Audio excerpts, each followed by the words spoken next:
زرغونیږي هیواد بیا رغیږي هیواد آبادیږي هیواد کرنه او مالداري آبادیږي هیواد. په دغه خپرونه کې د کرنې او مالدارۍ اړوند مطالب د بزګرانو او د کرنې مسؤلینو سره مرکې خپریږي.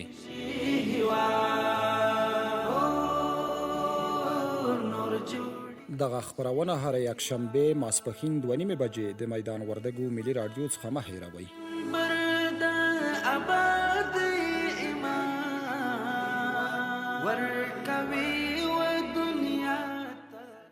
د میدان وردګو ملي رادیو درنه او قدرمن اوریدونکو سلامونه او نیکې هیلې. د کرنې او مالدارۍ خپرونې ته مو زه محبوب الله سروري هرکلی کوم. دا چې میدان وردګ یو کرنیز ولایت دی او ډیری خلک یې په کرنه او مالدارۍ بوخت دي.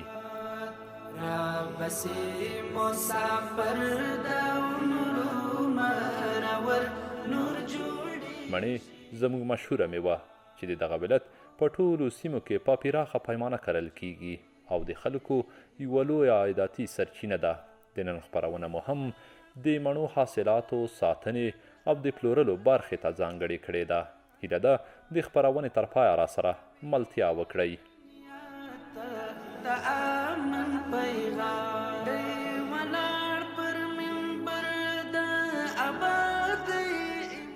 مڼې چې میدان وردګ ولایت ته یو ځانګړی نوم او پیژندګلوي ورکړې ده، یوه په زړه پورې او ګټوره میوه ده چې د دې ولایت په ډیری ولسوالیو کې بڼوال ونې روزي او په کلني ډول ورنه په لوړه کچه حاصلات ترلاسه کوي. روان کال هم د کافي اندازې ورښتونو له امله په دغه ولایت کې د نورو حاصلاتو ترڅنګ مڼو هم په لوړه کچه حاصلات ورکړي چې بڼوال ورته زیات خوښ دي.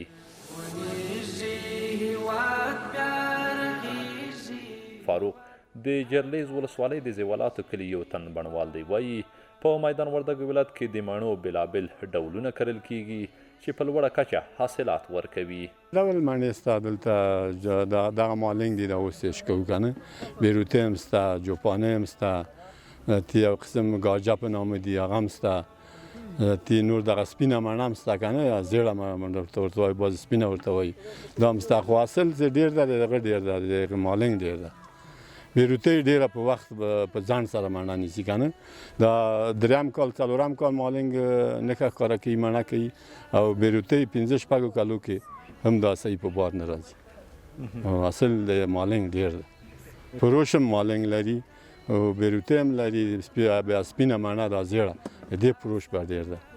خو دغه بیا کمه ده که نه. دغه بیا داسې یو عادت لري چې یو کال یې ډکېږي، کوي، یو کال یې نه کوي، سالبره راځي. اصل چې دغه زیات نه وي که نه، باران نه وي زیات د پسرلي کې، ولې چې دا باران وي بیا ګل ورستېږي که نه، دا ګل خرابېږي. د بارانونه نه وي کم وي بیا نو ښه حاصل ورکوي، او هوا ګرمه وي. که یخ وي نو بیا ما ګل کې یخ وهي که نه، چې باران سي پې باران هغه لمده وي، بس د شپه یخه سي ځتې ټول یخ وهي، بیا دغه کېږي، دا ګل تویېږي ټول. لږ چې دا ګل وغوړېده هوا پې ګرمه سي ځتې تویېږي.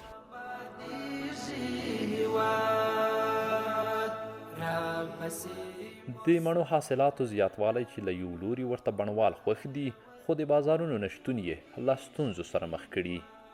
دوی وایي د مڼو پالل او د ونو روزنه سخت کار ته اړتیا لري، خو د بازار نشتون یې ډیری وخت خپل مصارف هم نشي پوره کولی. نوم مې عبدالشکور ده، د میدان وردګ ولایت د جرلیز د ولسوالۍ د اسماعیل خیلو د کلي اوسېدونکی.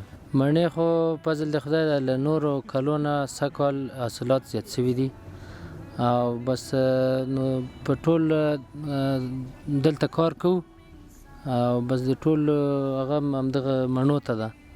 د ټول کال حاصلات څه اخلو، همدا مڼو وخت ده، بس اوس یې راش کوو. دلته مچولي له ده ځای وړو کور ته، بیا کارتنو کې وړو، نو 3 میاشتې 4 میاشتې ساتو، په دې خاطر باندې چې لږې دغه ریټ جګ سي. نو اوس خو په 50-60 روپۍ په کابل کې خرڅېږي، هغه نو په خاطر باندې دا هم دلته اچولي له ده ځای وړو کور ته، او بیا 3 میاشتې بعد خرڅوو. نو چې وخت سیزن سي، د مڼو سیزن شروع سي، بس ریټونه هم ټیټ سي، نه یې داسې ریټ وي او نه داسې نرخ وي. نو که له دولت هم دغه خواهش ته چې دغه بهر ته چې وځي، نو خدای دې وکړي چې د بهر دپاره یو زمینه مساعده کړي او بهر ته یې موږ حاصلات لاړ سي چې یو څه قیمت واخلي.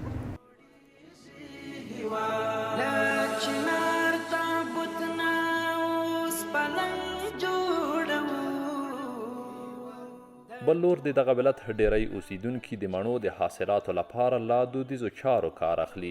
ډیری اوسیدونکي خپلې مڼې په کارتنونو کې اچوي او کورونو ته یا هم هغه ځایونو ته یې لیږدوي چې مناسبه هوا ولري او د ژمي په موسم کې پلوري. حاجي نوروز هم د جلریز ولسوالۍ اوسیدونکی دی. وایي د سړو خونو د نشتون له امله خپلې مڼې په کارتنونو کې د ساتنې لپاره کورونو ته انتقالوي.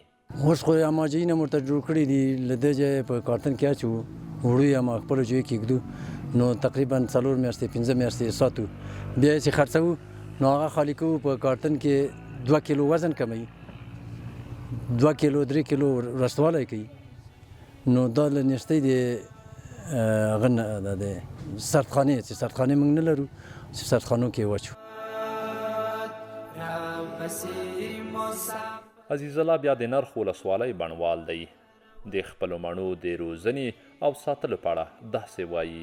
ناوله کې کله شروع کوو موږ د پسرلي د اول نه شاخبوري کوو. شاخبوري د ونې په دغه کې ډېر مهم رول لري چې ونه پرې تقویه کیږي او هم میوه تقویه کیږي، هم یې رنګ ښه کیفیت باندې کیږي. نو مهمه تر ټولو نه اوله شاخبوري ده.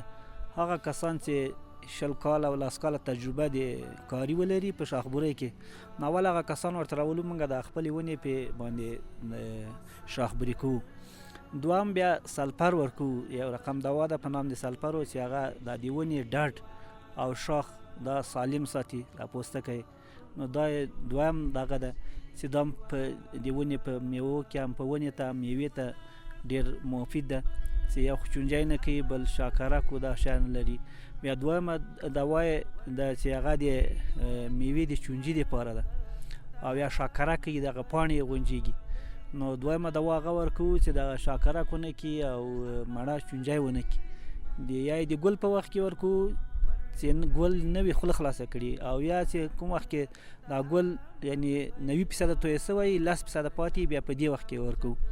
او درېیمه دوا یې بیا د غورې په وخت کې ورکوو چې هغه برمې چونجي دپاره مخنیوی کوي چې مڼه بیا د برمې چونجی نه کوي او ډېره سالمه راځي. نو دا 3 دواوې دي او یوه یې شاخبوري ده. د دې نه علاوه راځو د دې د شاوخوا د پایبیل په خاطر باندې دا کومې ګایې وي دا ترې نه وهو او سره ورته اچو د مني له دغه نه د مني له طرف نه. نو توره ورته ډېره مفیده ده چې توره سره ور واچو چې دا ونه هم ګرمه ساتي، بیا دا ګل یې یخ نه وي او میوه یې هم تندرسته وي. او د پسرلي د طرف نه بیا سپینه سره ورته اچو چې دا هم د ونې په دغه کې رشد کې او په نمو کې ډېر مهم رول لري. د دې نه بر علاوه نو باید یو ونه په 10 یا 15 ورځو کې باید یورې او داري سي چې اوبو ته ضرورت لري. تر دې نه زیاتې هم ورته مضرې دي او که ورته کمې کړي نو بیا ښه نه راځي. خو باید په 15 ورځو کې یورې دا اوبه سي چې دا بله مرحله ده. او راغلو چې کوم وخت کې دا ونې میوه یې پخه سي ورسېږي، دې وخت کې دا نو بیا زموږ د میزان په 1500 پورې دا ثمر ته رسېږي. په 1500 نه مخکې باید دا یورې اوبه کړو. کله چې موږ دغه مڼې شکوو چې دا که دا تویېږي دا په د لمده مځکه کې ولېږي نه خرابېږي. دې سره به ډېر احتیاط کېږي، مځکه چې لمده وي او راشکۍ که کومه مڼه په مځکه وولېږي بیا هم هغه ډېر وخت مقاومت کوي. د شکولو په وخت کې موږ داسې تر څو چې کوشش وشي چې په یوه ټوکرۍ کې یا په پلاستیکي سطل کې یا داسې په داسې یو څیز کې وشکېږي چې دې ته ضربه ونه رسېږي چې دا تر وخته پورې وساتل سي.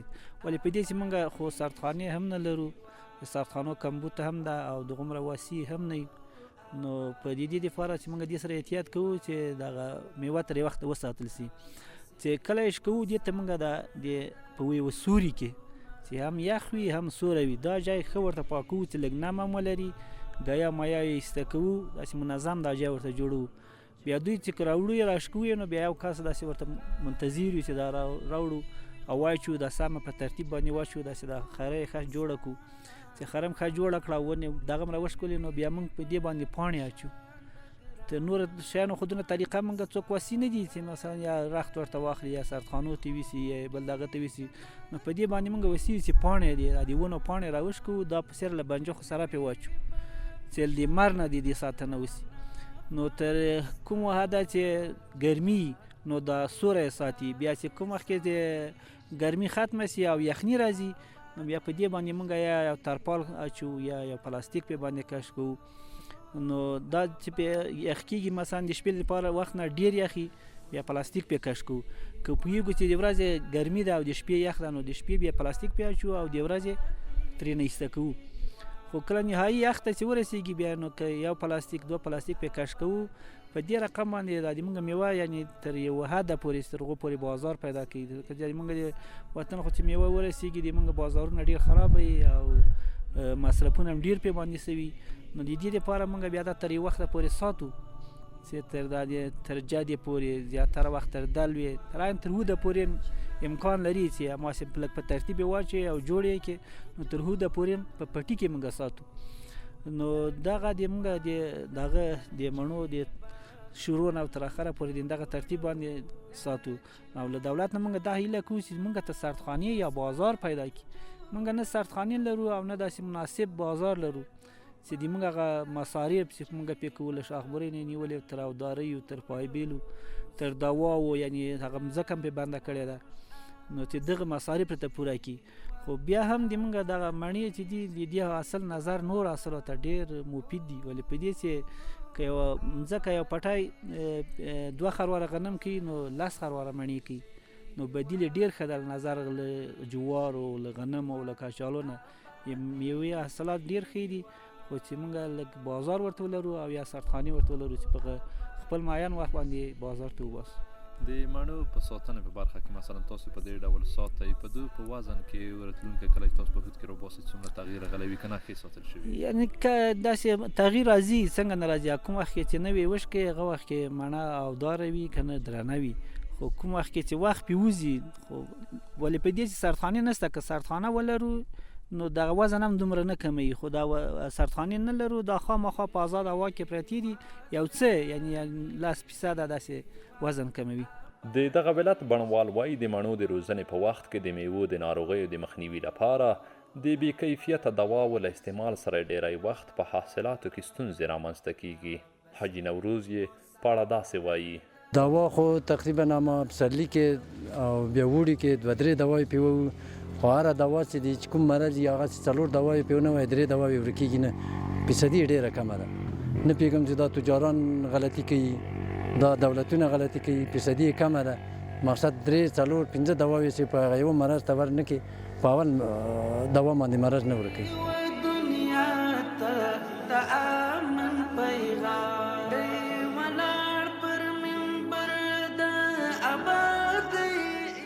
د کرنې اوبو لګول او مالدارۍ ریاست د کرنیزو چارو امیر محمد ظاهري وایي روان کال د میدان وردګ ولایت د مڼو په حاصلاتو کې تر 10% زیاتوالی راغلی او د زیاتوي چې په دغه ولایت کې 2 سړي خونې شته چې د 1500 میټریک ټنه حاصلاتو د ذخیرې ظرفیت لري او نشي کولی د دغه ولایت د ټولو حاصلاتو 15% هم ذخیره کړي. په میدان وردګو کې په اصل کې په ټوله کې موږ 2 نوعه مڼې لرو. یو هغه پخوانۍ مڼې چې مثلا بیروت او جاورس او مارلنګ به ورته وي او یو نوې انواوې چې راغلي دي په هغو کې ریډ چیپ دی مثلا بلش ګولډینګ دی او ګران سمیټ دی او بعضې سټارلین دی مختلفې نورې ورایټۍ هم شته دي چې دا نوې ورایټۍ موږ د الحمدلله ما په بار ویلي دي چې سږکال د مڼو حاصلات فوق العاده ښه دي. د تیرو کالو په نسبت باندې د 15 نه تر 10% پورې د حاصلاتو کې زیاتوالی راغلی دی د مڼو او اکثریتو غلجاتو حبوباتو په ټولو کې د زراعتي تولیداتو.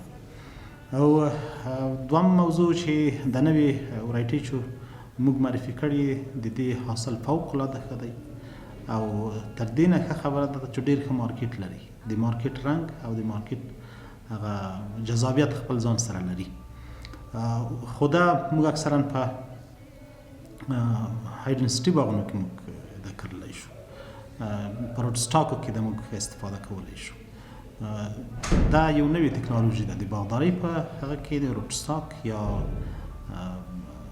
های ډنسټي باغونه دا یو نوې تکنالوژي ده چې موږ په یو جریب کې تقریبا تر 800 تر 900 ونې کینولی شو، چې البته هغه پخوانۍ ورایټي چې کومې وې بیروت او مارلینګ او دغه موږ یوازې تر 100 دانو ونو کینولی شو. د دې ښه توب دا دی چې په یو پټي کې موږ ډېر زیات مڼې کینولی شو، او بل ښه توب د دې دی چې ډېر زر په حاصل راځي، ځکه دا ریشه ده. دا پرمختللیو لابراتوارونو کې د ونو او مڼو انساج تربیه شوي او دا تخم نه دی، او بیا دا د خارج نه راځي. او ښه توب دا دی چې موږ په اول کال کې نه وشي، په دویم کال موږ د دې نه حاصل اخیستلی شو. متاسفانه د بازارونو مشکل تر اوسه تقریبا په خپل ځای دی، لکه پخوا موږ مارکیټ نه درلود، اساک هم موږ د داسې یو معضلې سره مخ یو. تاسو ته معلومه وي چې په میدان وردګو کې موږ 2 سړې عصري خونې لرو، چې یو په سید آباد کې د 1000 ټنو په ظرفیت باندې، او بل په میدان ښار کې د 1500 متر په ظرفیت باندې. خو دا زموږ دپاره بسنه نه کوي، او دا د موږ حتی 2% مڼې هم نشي ځایولی.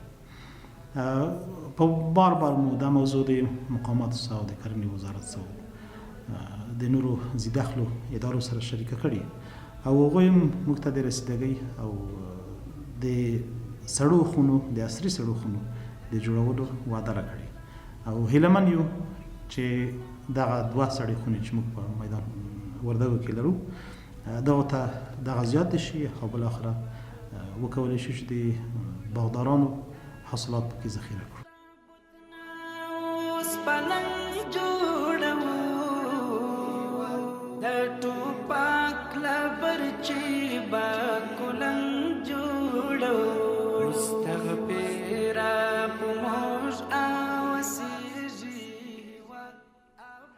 درنو او قدرمن اوریدونکو، زموږ د نن خپرونه چې په میدان وردګ ولایت کې د مڼو حاصلاتو ساتنې، پلور او د بڼوالو ستونزو ته ځانګړې شوې وه، پر همدې ځای پای ته رسیږي. تر بیا مو په بخښونکي او متعال رب سپارم. زرغونیږي هېواد بیا رغیږي هېواد آبادیږي هېواد، کرنه او مالداري آبادیږي هېواد. په دغه خپرونه کې د کرنې او مالدارۍ اړوند مطالب د بزګرانو او د کرنې مسؤلینو سره مرکې خپریږي.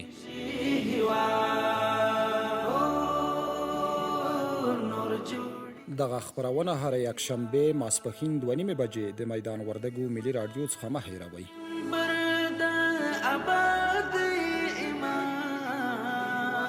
ورکوي